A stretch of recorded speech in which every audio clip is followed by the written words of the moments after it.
Bukod sa pangalan niyang Muhammad na nangangahulugang kapuri-puri at Al-Amin na kanyang palayaw na nangangahulugang mapagkakatiwalaan, naiulat din sa mga hadith na si Propeta Muhammad sallallahu alaihi wasallam ay may iba pang mga pangalan. Sinabi niya, "Ako ay may ilang mga pangalan. Muhammad, ang kapuri-puri. Ahmad, ang pinaka nagpupuri kay Allah. Al-Mahi, ang bumubura sa kawalang pananampalataya. Al-Hashir, ang tagatipon. At Al-Aqib, ang kahuli-hulihan na wala nang iba pang darating paglisan ko." Ang mga pangalan na ito ay pawang kumakatawan sa mga katangian at gawain ni Propeta Muhammad sallallahu alaihi wasallam sa mundong ito at sa kabilang buhay. Siya ang kapuri-puri, kaya marapat tayong maging kapuri-puri din sa ating mga ugali, hindi lamang sa mata ng tao, bagkus ay sa paningin ni Allah. Siya ang pinakapumupuri kay Allah, kaya tayo ay magpuri kay Allah sa pamagitan ng pag-abala sa ating mga sarili, sa pag-aaral ng relihiyon niya, at sa pagsamba bilang pagsunod sa halimbawa ng kanyang sugo. Sinabi ni Allah, "Para sa inyo sa sugo ni Allah ang halimbawang mabuti, para sa sino mang naghangad kay Allah at sa kabilang buhay, at umaalala kay Allah ng madalas." Ito ay pangkalahatang utos ni Allah, ang sundin ng propeta sa kung paano mamuhay, ang dakilang pamantayan sa pagtupad ng ating mga gawaing pagsamba, at maging sa ating pakikitungo sa mga tao, Muslim man o hindi Muslim. Ang dakilang pamantayan, ang nag-iisa at tunay na pamantayan kahit sa jihad na ginawang obligado ni Allah sa mga nanampalataya na iniutos niyang tuparin sa tamang pagkakatupad nito. Siya ang Al-Hashir, na magtitipon malapit sa kanya ang mga tao sa araw ng paghuhukom. Siya ang Al-Aqib, na wala nang darating na propeta paglisan niya. At panghuli, siya ang Al-Mahi, na bumubura sa kawalang pananampalataya, unang-una sa pamagitan ng katotohanan na dala ng relihiyon na ito.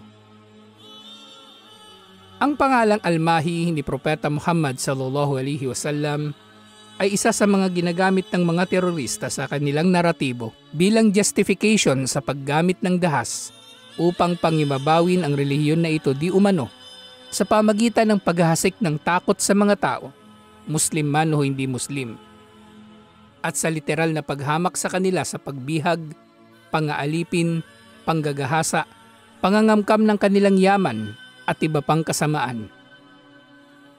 Sinabi ni Allah, siya ang nagpadala ng kanyang sugo na dala ang gabay at relihiyon ng katotohanan upang pangibabawin nito sa lahat ng relihiyon, kahit pa kamuhian nito ng mga nagtatambal. Ayon sa talatang ito, ang dala ni Propeta Muhammad sallallahu alaihi wasallam ay ang relihiyon ng katotohanan, na relihiyon na taliwas sa kasinungalingan, pang-aapi, pagsamba sa Diyos-Diyosan at kawalang pananampalataya. Pero malinaw din ayon sa talatang ito na ang layunin ng Islam ay ang pangibabawi ng relihiyong ito sa pamagitan ng gabay at katotohanan na dala nito, hindi sa pamamagitan ng terorismo. Ang ipabatid sa mga tao sa pamagitan man ng pangangaral o makatarungang digmaan na hindi marapat sa sino man na magmalaki sa pagsamba kay Allah o pigilan ng pangangaral ng relihiyon ni Allah na siyang nagtutustos sa kanila.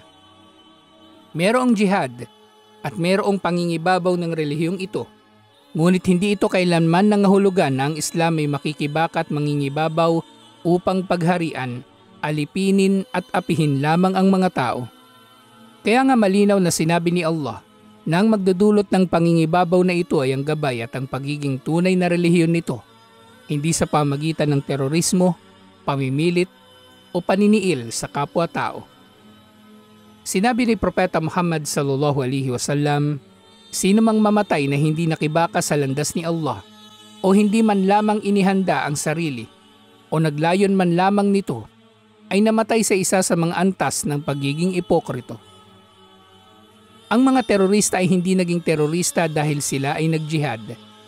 Sila ay naging mga terorista dahil mali ang pagkakatupad nila sa jihad na kanilang nilayon, na mali nilang naipatupad sa pamagitan ng paglampas sa mga hangganan lalo na sa mga karapatang pantao. Hindi sapat ang mabuting layunin. Ang jihad tulad ng iba pang pagsamba ay marapat na naayon sa sunna ni Propeta Muhammad sallallahu alaihi wasallam. Oo, si Propeta Muhammad sallallahu alaihi wasallam ang almahi. Subalit nang siya ay nasa Makkah ay hindi siya nagdeklara ng rebelyon laban sa pamahalaan ng Quraysh. Bagkus ang una niyang ginawa ay ang lumikas, ang magtatag ng pamahalaan ng mga Muslim at magkaroon ng mga sundalo na mayroong pagsasanay, mayroong pagtutustos at mayroong pananagutan sa kanilang mga gawain. Oo, kabilang sa paraan ng pagpapangibabaw ng Islam at pagbura ng kawalang pananampalataya ang jihad. Ang tamang jihad, ngunit hindi ito ang pangunahing paraan o nag-iisang paraan.